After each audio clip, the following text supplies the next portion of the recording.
corazón. Hoy vamos a hablar de autoridad. La autoridad que nos ha sido dada. Diga conmigo, la autoridad que me ha sido dada. ¿Sabe? Todos hemos recibido autoridad en áreas de nuestra vida.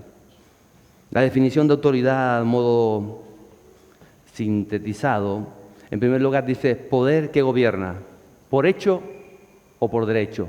En segundo dice es la potestad, la facultad legítima para ejercer el mando. Y en tercer lugar, y me quisiera quedar con esta hoy, autoridad, prestigio, crédito, gobierno que se reconoce a una persona o a una institución por su legitimidad o por su calidad y competencia para hacerlo. Esa es autoridad, algo que se te ha legado a hacer legalmente por tu capacidad o porque lo hace como Dios manda que lo hace, por esa excelencia. La autoridad se puede tener de manera legal o de manera ilegal. Un golpe de Estado es mantener un gobierno, un mandato de manera ilegal, ¿cierto? ¿Verdad? Y también se puede tener autoridad y no ejercerla, a veces por ignorancia, por no conocer uno sus derechos, o por coacción. Es decir, cuando quizá alguien conoce tus secretos o cosas en ti y te manipula y te dice, no, porque si haces eso, entonces yo le voy a decir a aquel y va a decir el otro, y entonces te tiene pillado y a veces puedes que no ejerzas autoridad, que así como funcionan muchas veces las tinieblas, precisamente porque te tienen atrapado en algún área de tu vida. Dios desde siempre, desde el Génesis, delega su autoridad a las personas. A lo largo de toda la Biblia lo vemos. Y el hombre o la mujer de Dios puede hacer con eso que recibe, puede usarlo para bien o puede hacer un mal uso de esas cosas. Lo vemos en Adán desde el principio. Adán le cedió a Satanás cuando cae en sus artimañas, cuando decide seguir los consejos del enemigo, cuando hace más caso a la voz del enemigo que a la voz de Dios, le está cediendo la autoridad. Lo vemos en Saúl. ¿Saben? Saúl fue el primer rey de Israel. Hay algo importante en ser el primero, en ser primicia. Sin embargo, le dio esa autoridad a Dios para gobernar su nación, pero él la usó en beneficio propio. Él la usó para consolidar su dinastía. Él la usó fuera del propósito divino. Él la usó, esa misión que le fue dada, que tenía que reflejar y glorificar a Dios, la usó con una actitud que no era la correcta y afectó a toda su generación. Cuando no ejercemos la autoridad de la manera que nos he dicho, cosas suceden. Saúl, por quedar bien con los demás, por amor a sus propios deseos, por desobediencia, rompió esa autoridad, la malusó esa autoridad. Sus miedos, los miedos de Saúl, sus inseguridades, su orgullo, su envidia, su celo, le llevaron a disponer de esa autoridad que le fue transferida, que le fue concedida, que le fue legada por Dios desde los cielos, para hacer o dejar de hacer, tomar decisiones y planes fuera del propósito divino. Y Saúl, yo lo veo como la imagen del creyente que recibe una autoridad de Dios y la usa de mala manera. La usa abusa de esa autoridad o hace un mal uso de esa autoridad. Por eso, a veces cuando mal usamos esa autoridad, no sabemos que estamos siendo afectados y que afectamos al mundo de las tinieblas. Cuando somos padres, tenemos una autoridad de paternidad. Cuando somos madres, tiene usted una autoridad que le ha sido dada de Dios. Y por eso tiene que tener la sabiduría de Dios para saber cómo educa a sus hijos. Si no, lo van a educar en el colegio. Y sabemos cómo educan en el colegio. O lo van a educar entre sus amigos en la calle. Y cuando recibe la educación de sus amigos en la calle, no va a ser la educación del reino de los cielos. Sin embargo, cuando usted educa a sus hijos en la sabiduría de Dios, en lo que recibe de Dios, recibe esa revelación de Dios para ejercer esa paternidad o esa maternidad, o si es abuelo o abuela, usted va a hacer las cosas conforme al plan de Dios, porque Dios le va a ayudar, Dios le va a enseñar. Dios le va a corregir aún a usted para que usted aprenda a corregir. Y usted va a corregir desde el amor, desde la firmeza, desde la disciplina, de aquello que el Espíritu Santo lo guíe para que sus hijos y sus hijas sean hombres y mujeres del reino. Importante esto. Por eso usted recibe esa autoridad y en base a esa autoridad usted va a responder delante de Dios. Y qué pena cuando muchas veces nos hemos equivocado, pero no hay nada imposible para Dios. Cuando uno pone a Dios el control de su vida, Dios comienza a restaurar todas las cosas. ¿Por qué? Porque tenemos un Dios bueno. Diga que está a su lado, tenemos un Dios bueno, dígaselo. Tenemos un Dios bueno. ¿Cuántas veces nos hemos equivocado y metido la pata? No lo voy a decir yo porque no las tengo contadas, mejor que no las cuente. pero tenemos un Dios que nos ayuda a seguir adelante, que nos ayuda a avanzar en ese camino que Él nos ha dado. De ahí la importancia de ser humilde delante de Dios, de la actitud de nuestro corazón, de esa intimidad que tenemos con el Espíritu Santo, de, como dice la palabra, de morir cada día al yo, al ego, al uno mismo, para que Él crezca. Hay otras autoridades en la palabra de Dios como Abraham, Job, David, José, Daniel, Esther, Débora. Fueron hombres y mujeres que Dios los vistió de autoridad de los cielos para transformar la realidad de su generación. David entró en escena como aquel joven humilde que sabe esperar en Dios, que se enfrenta a sus gigantes, dice la palabra, que se enfrentó a leones, que se enfrentó a osos en el nombre de Dios, y él sale victorioso. Es un joven que sabe gestionar los celos de sus hermanos. Sus hermanos eran celosos con él, pero él sabe gestionar esos celos. Él sabe gestionar el rechazo o el olvido de su padre. Y después, cuando sus padres son mayores, como él los ayuda, él los levanta, él los pone en una posición de honor. Él sabe gestionar la ira de su propio rey Saúl. Siendo súbdito de Saúl, él sabe gestionar esa ira. Él aprende a depender, a confiar, a vivir a Dios en las circunstancias más difíciles de su vida. Desterrado, perseguido, rodeado de enemigos, traicionado, hundido como esa ocasión que recordaba yo esta semana en Ziklag, cuando le secuestran a la esposa, a los hijos, les acaban con sus ganados. Todo aquello sucedió y él siguió confiando en Dios y vio la recompensa de Dios. Qué importante es esto. ¿Por qué? Porque todo radica en tu corazón.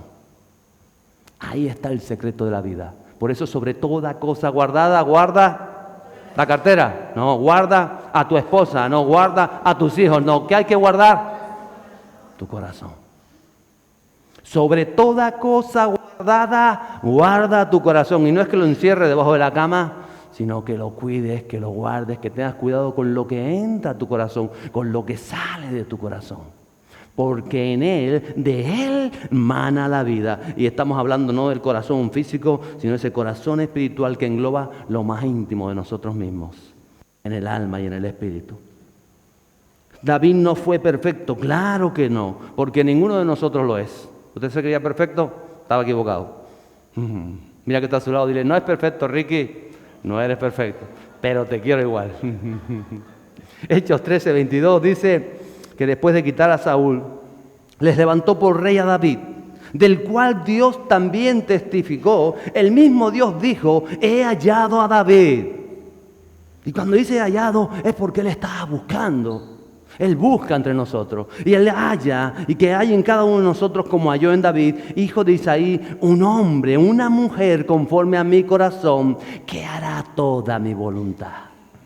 El corazón. Y no es que, ya le digo, muchas veces se equivocó David, pero tenía un corazón que, como hemos hablado con tantas veces la última semana, contrito, un corazón compungido, un corazón que cuando reconocía que se había equivocado, se arrepentía y volvía a redir y volvía al camino y se humillaba delante de Dios. Ese corazón es el que anda Dios buscando en cada uno de nosotros, y el que anda Dios tocando para que seamos ese corazón conforme al corazón de Dios. Qué importante es esto. Humilde, un corazón en sintonía, un corazón afín, dispuesto a llevar a cabo los deseos y la voluntad de Dios.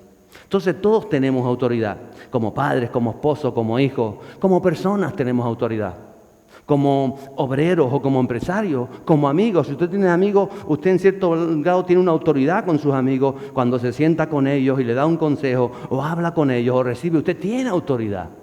Por eso tenemos amigos también, ¿cierto? Como líderes, autoridad sobre nuestro cuerpo, autoridad sobre nuestros pensamientos. Por eso dice la palabra de Dios que a veces vienen pensamientos que no son, y tenemos la autoridad para decir, ese pensamiento me está rondando la cabeza, pero ese pensamiento no es bueno. Espíritu Santo, ayúdame, ese pensamiento te va a venir. No puedes evitarlo, pero sí puedes evitar llevar a cabo o guiarte por ese pensamiento. Vas a tener emociones que vienen ahí. A veces yo digo, tengo ganas de coger a uno por el cuello, levantarlo así, estamparlo, con esa es la emoción, eso me llega. Y digo, ay, Espíritu Santo, vieja naturaleza, le voy a dar 2 besos. Le voy a dar 2 besos porque esto es justo lo contrario que lo que pienso. Porque uno tiene que ejercer autoridad sobre su propio pensamiento, sobre sus propias emociones. Eso es lo que nos enseña la palabra de Dios y las tenemos. Es la voluntad de ejercer esa autoridad, de cómo gestionamos las cosas que nos vienen en la vida y cómo vemos la mano de Dios a través de esa autoridad en nosotros. Estaba hablando el pastor Ricky el martes de los miedos y las inseguridades. El título del mensaje para los que estábamos aquí el martes me encantó, diferente a los míos, era desbloquéate. Dile que está a tu lado, desbloquéate. ¡Pum! Y decía que él, cuando a veces él recibe eso de Dios, que está pensando cosas y es como si dice desbloquéate y parece que Dios le pega en la cabeza. Eso lo entendí yo.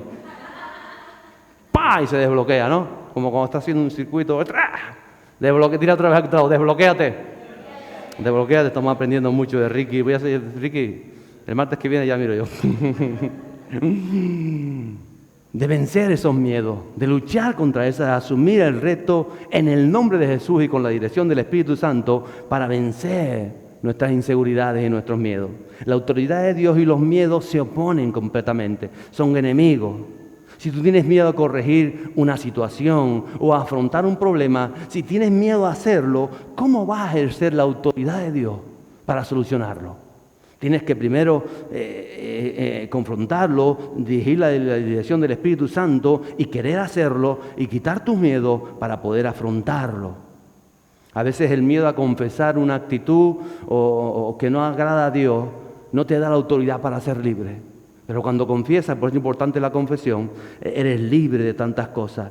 Porque la autoridad opera bajo los valores y principios del reino, de los cielos, para vivir el propósito de Dios. Y decía yo, y hablábamos, y me acordaba yo de la gente que tiene miedo a nadar. Quizá usted tenga miedo a nadar. O si tiene miedo a nadar, tendrás que afrontar ese miedo. ¿Y cómo lo haces? Pues irás a la piscina municipal, pagarás unas clases de nado y nadarás y digas, ahora estoy contento porque siempre he tenido miedo a nadar, pero ahora sé nadar. Y más que vivimos en una isla y nunca sabe lo que le va a pasar, ¿verdad? Tiene que saber nadar. Afronte sus miedos. Qué importante es esto. O como decíamos el martes, y me venía esa idea, cuando uno tiene miedo a conducir, quizás en la capital.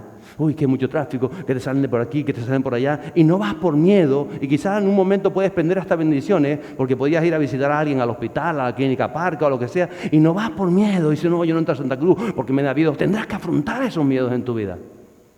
Y tendrás que buscar la dirección del Espíritu Santo para ver cómo los afrontas, si vas un día con alguien, o si vas a Santa Cruz y haces una práctica con una autoescuela, no sé de qué manera, pero tendrás que luchar contra esos miedos. Porque tú no vas a luchar contra leones y contra osos o contra Goliat como hizo David, ¿no? ¿O no?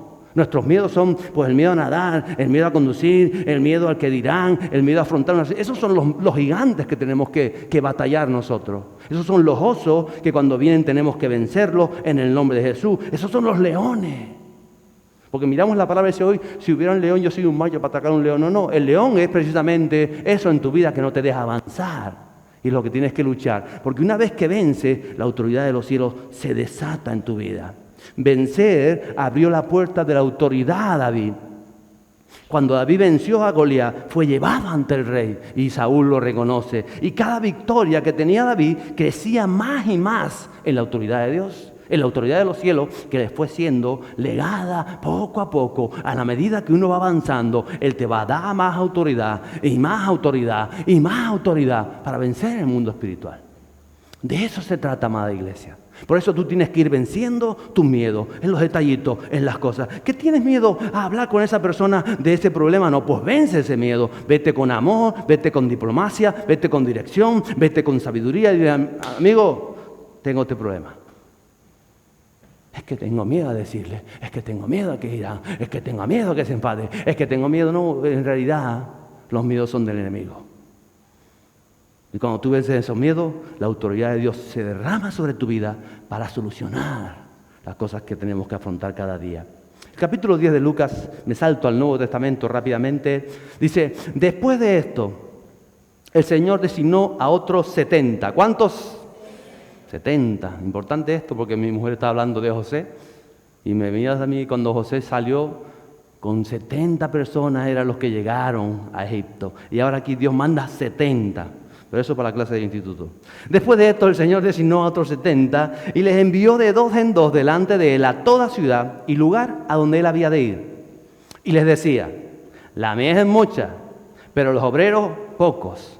Rogad por tanto al Señor de la mies que envíe obreros a su mies. Id, Mirad que os envío como corderos en medio de lobos.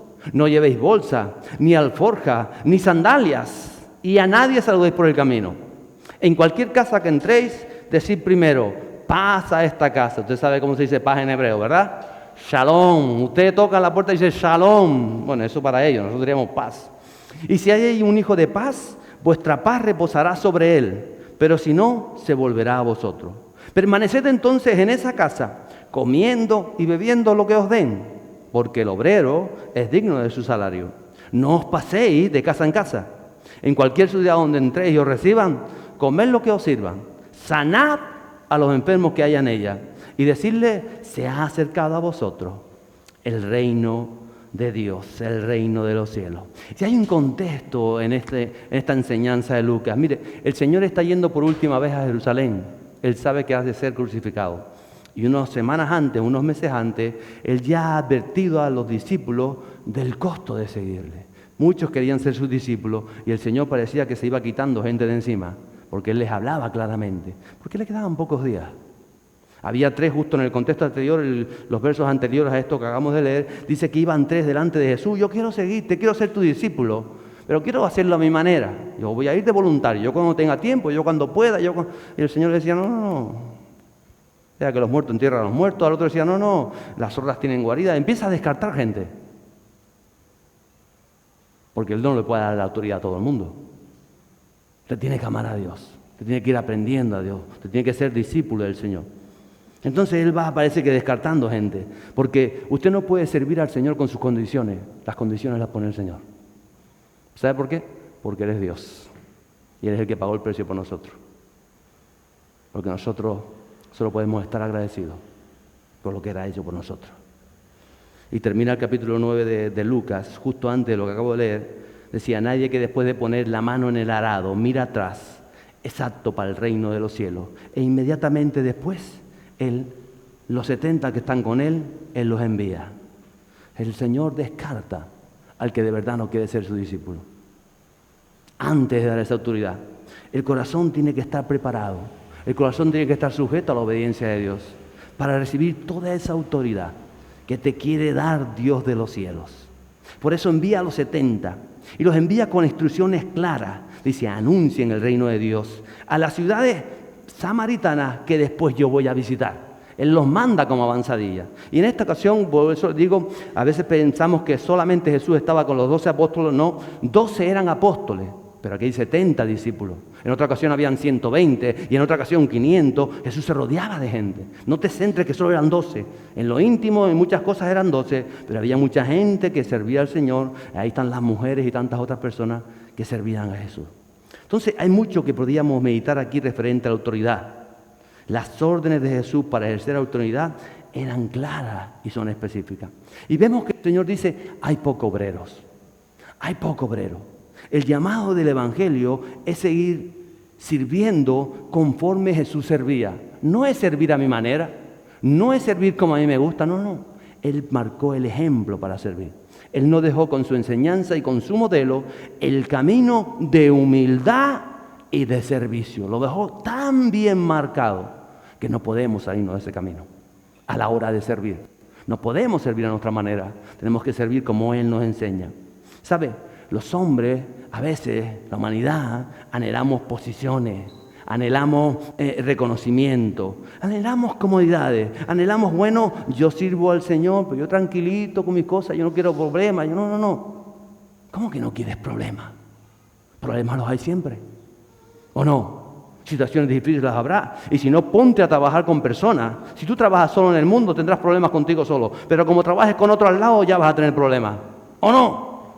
Es la vida, por el corazón del hombre precisamente, y hay situaciones difíciles, y hay que afrontarlas, y hay que seguir adelante. Por eso quizás sean pocos los obreros, y por eso dice el Señor, pedid al Padre que envíe obreros. ¿Qué está diciendo Jesús? Porque había mucha gente alrededor, pero que haya gente con corazones dispuestos. Señor, que en cada uno de nuestros corazones haya gente dispuesta conforme a tu servicio. Esa es nuestra petición. También le dice Jesús que la misión es arriesgada. Jesús les dice, les voy a mandar como corderos en medio de lobos. ¿Cómo que me vas a mandar como corderos en medio de lobos? ¿Qué hace un cordero en medio de lobos? ¿qué hace? ¿Qué sucede? No hay que ser muy inteligente, ¿no? Y sobre todo cuando los lobos están hambrientos. Se lo comen. Y Jesús dice, no pasa nada, os voy a mandar. Porque no todos están dispuestos a escuchar. No todo el mundo será amable con ustedes. Es más, Él sabía que muchos iban a ser apedreados. Él lo tenía claro. Y les dice el mensaje que deben anunciar. El reino se acerca y necesitan volverse de vuestros malos caminos.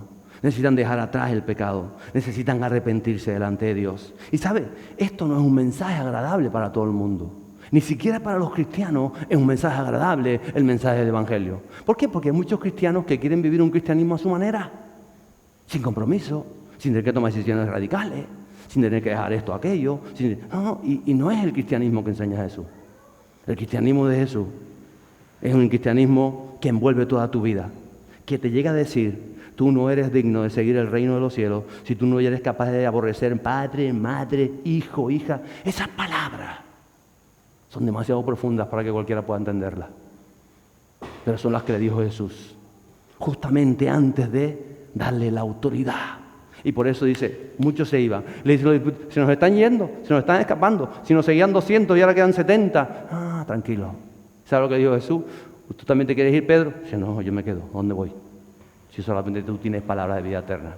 Dice, pues los que son como tú son los que se quedan. Los otros se van. No pasa nada. Si es Jesús el que se derramó, es Jesús el que nos da la oportunidad a nosotros. No que nosotros le demos una oportunidad. Voy a dar una oportunidad a Dios. No. Eso es demasiado humanismo. Para pensar que nosotros damos una oportunidad a Dios a ver si lo que hace Dios me... No. Ya lo que Dios hizo. Él nos da la oportunidad a nosotros de cambio.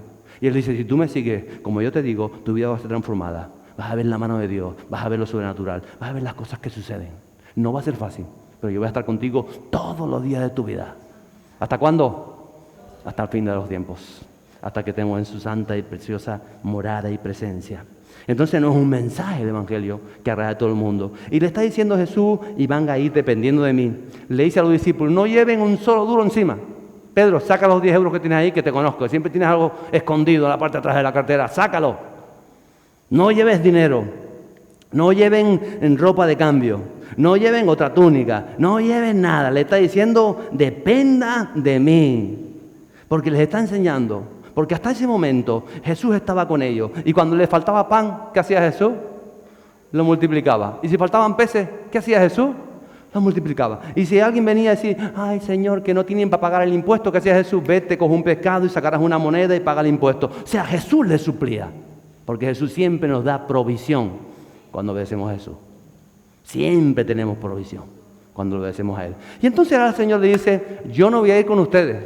Vayan ustedes y vayan sin nada. Van a ir esta vez en escasez y yo no voy a estar. Y van a ver la mano de Dios en la escasez. Les está enseñando una lección. Servir al Señor no solamente en la abundancia, sino también en la escasez. No solamente cuando te reciben, sino también cuando te rechazan. Porque Dios está usando todo para terminar de formar a estos discípulos. A Él les queda poco, a Jesús, para ser elevado.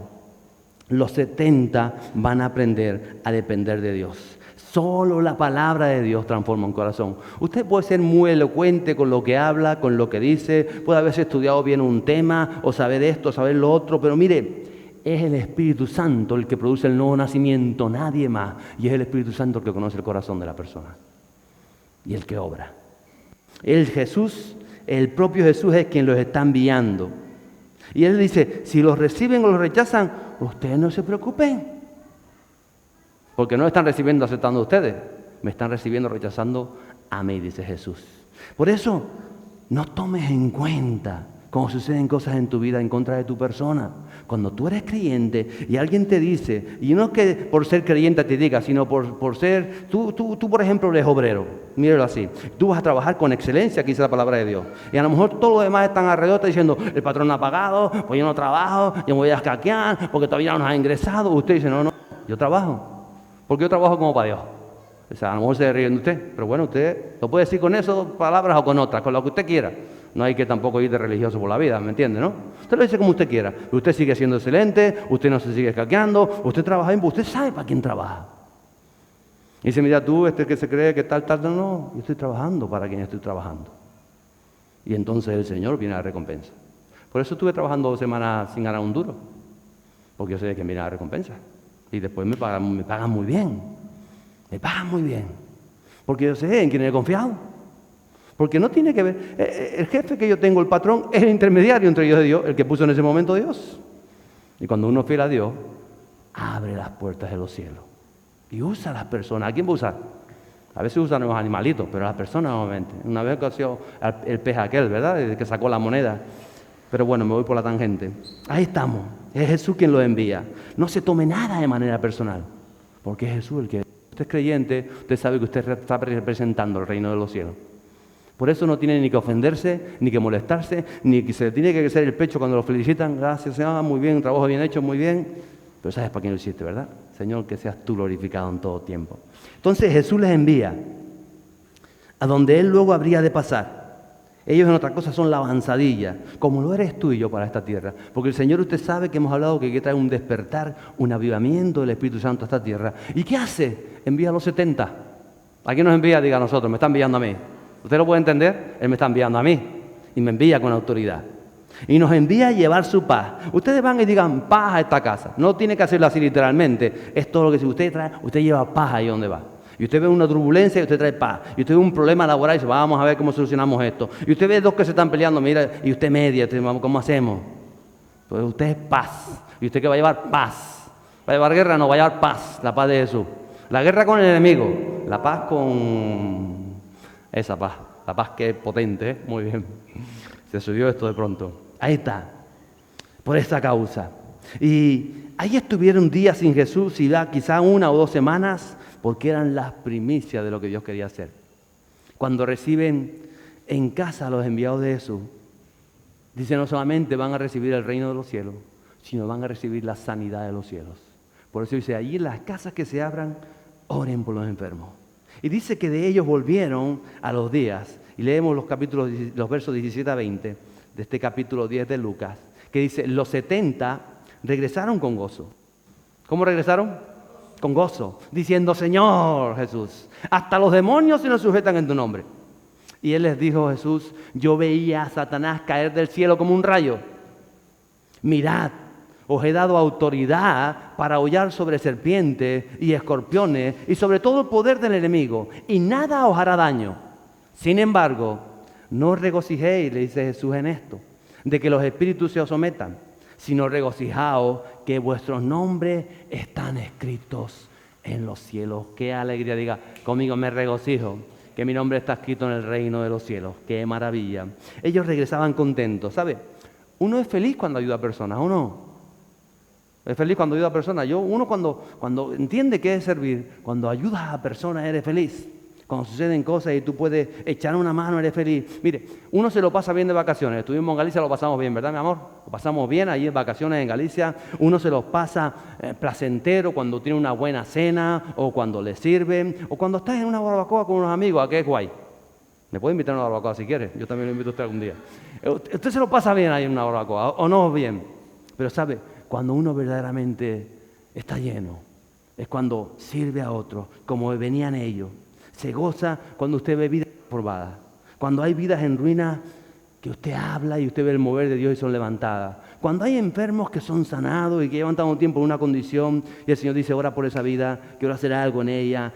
Cuando la alegría vuelve a un hogar. Cuando es un matrimonio que parece que estaba deshecho y se mete Jesús y Jesús usa su vida, entonces usted se siente satisfecho, usted está lleno, usted está contento, usted se alegra.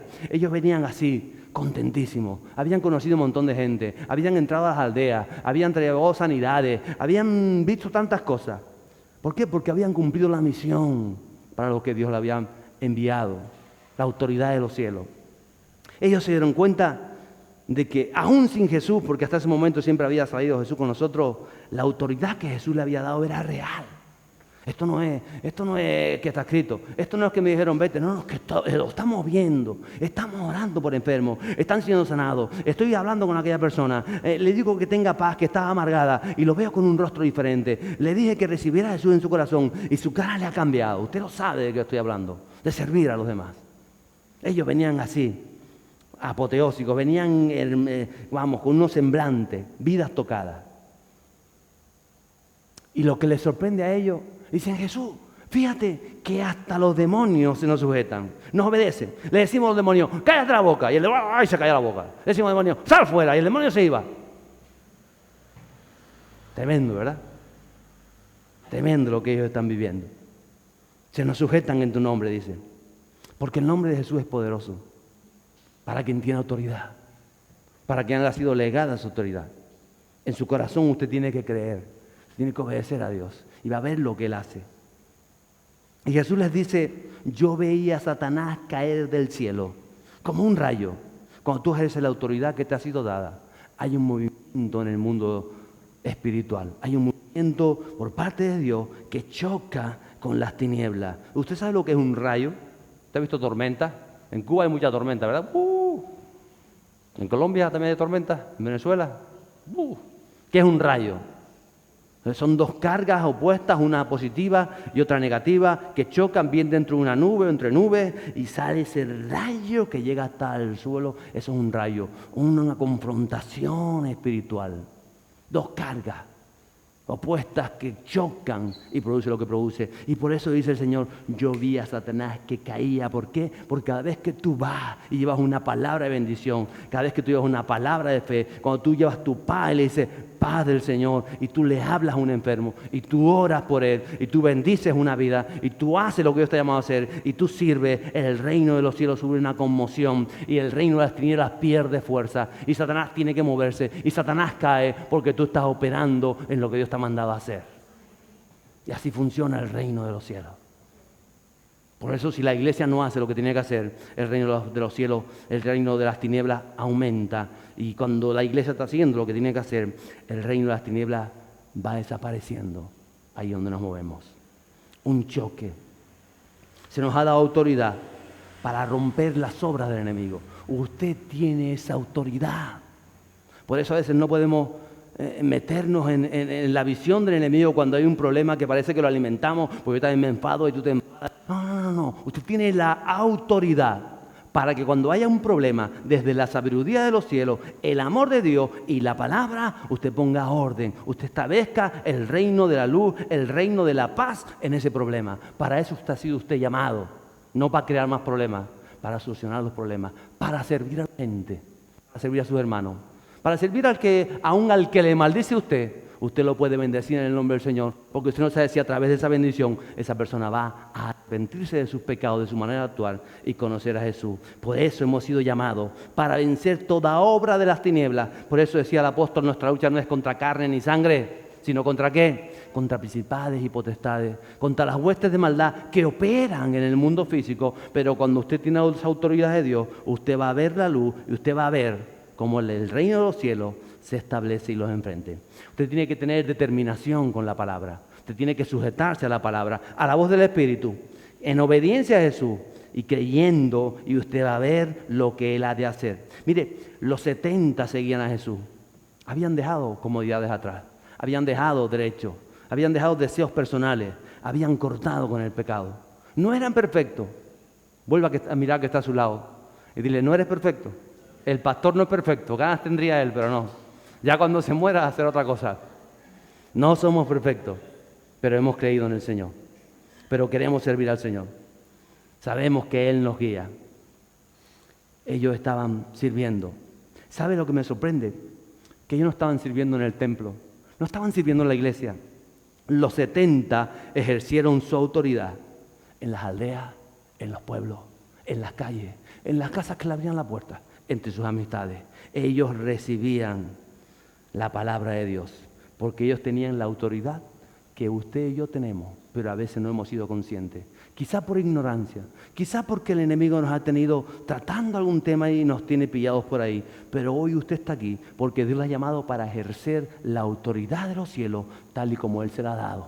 Porque esa autoridad no la ganó usted, no la gané yo, la ganó Jesús de Nazaret cuando fue clavado en aquella cruz para vencer toda la obra de la tiniebla. Y usted tiene esa autoridad en el nombre de Jesús. Y la va a recibir por el Espíritu Santo, y hoy va a ser consciente de que la tiene, y el Espíritu Santo y la palabra la va a ayudar a ejercerla como Dios manda que la ejerza en el nombre de Jesús. Establecer el reino. Mira el verso 19.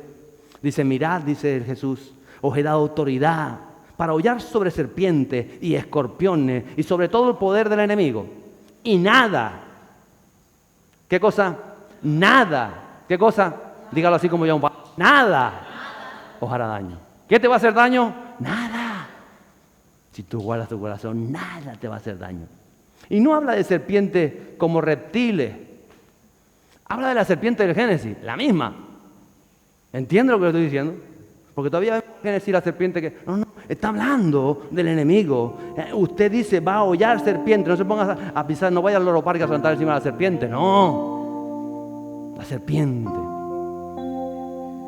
En el mundo espiritual sabemos de quién habla.